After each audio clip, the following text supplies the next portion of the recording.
આજે જે લોકોના ઘરે જઈ રહ્યા છે એ અમારા માટે માત્ર ફ્રેન્ડ્સ નથી, પરિવાર જેવા છે. અસલામુઅલૈકુમ, ધીસ ઇઝ મી ફરહીન.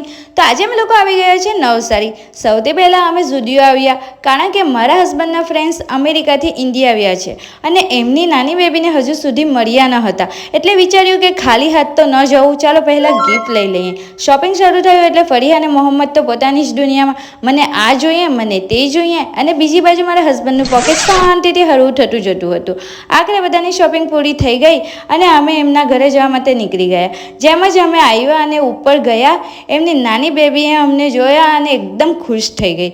ઘરના બધા લોકો પણ બહુ પ્રેમથી મળ્યા અને અમે લોકો પણ ઘણા ટાઈમ પછી ફેમિલીને મળ્યા હતા. અને ફરીહા અને મોહમ્મદ તો બેબી સાથે આવતાના સાથમાં જ રમવામાં જ મસ્ત થઈ ગયા હતા.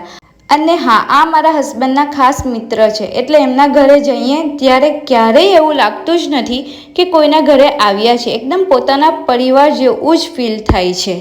અને થોડી વાર હસબન્ડ અને એમની ફેમિલીએ થોડી વાતો કરી, પહેલાંની વાતો કરી અને ઘણી મજા કરી. અને પછી એ લોકોએ આઈસ્ક્રીમ પણ સર્વ કરી. મોહમ્મદને તો બાએ પોતાના હાથેથી આઈસ્ક્રીમ ખવડાવી.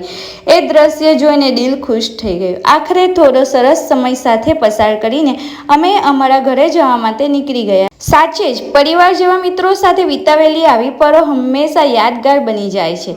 તમને પણ એવા મિત્રો છે કે જેમના ઘરે જાઓ તો પોતાના ઘરે આવ્યા હોય એવું લાગે? કોમેન્ટમાં જરૂર જણાવજો. મળીએ નેક્સ્ટ વ્લોગમાં. બાય બાય, અલ્લાહ હાફિઝ.